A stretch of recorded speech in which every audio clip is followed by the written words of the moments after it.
Wakazi wa kijiji cha Nguthuru huko Kandara, kaunti ya Murang'a, wameiomba serikali kuingilia kati na kuzuia kiwanda cha kusindika matunda kutupa taka katika mashamba yao. Tatizo hilo wamedai kuanza mwaka jana wakati maji yaliyotiririka yalipoona taka kutoka kwa kampuni ya Pasil zikifurika katika mashamba ya jirani.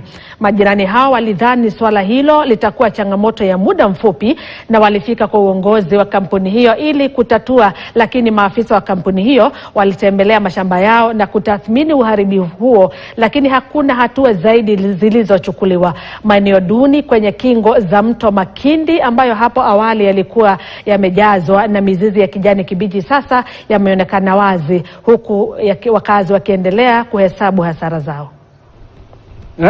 Sasa ukingojea hiyo usaka urundishe hiyo, sasa ungojea miezi ingine 6. Sasa muangalie hiyo kasi anaharibu. Wewe unangoja miezi 6 ndio upate sakura hapo na upate pesa yako hapo na msara wako na unakuwa na bibi na mnakuwa naye kasini na watu wa kuandika. Sasa unaita mtu, mnakuja mnafanya kazi. Si unaona ni hasara kubwa. Harufu mbaya nakuja na haribu mwele yangu. Hii mahori nafuga hapana kutoka mbunzi mzuri. Tena iko na mtoto hapa kwa nyumba. Iko na mtoto kwa nyumba. Iko na tabu ya spino. Ako na miaka 12 hapa chini. Hapa tainji hapa anatoka kwa jua.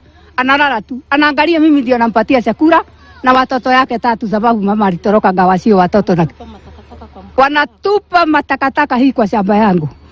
Sasa hata kulala siwezi. Kuna harufu kubwa sana.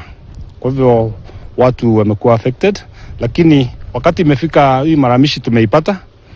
DCC Kandara anaishughulikia, ameita management ya hii kampuni, alafu na wale wanaongoza watu hawa the executive, ili waongee tupate solution ya hii maneno.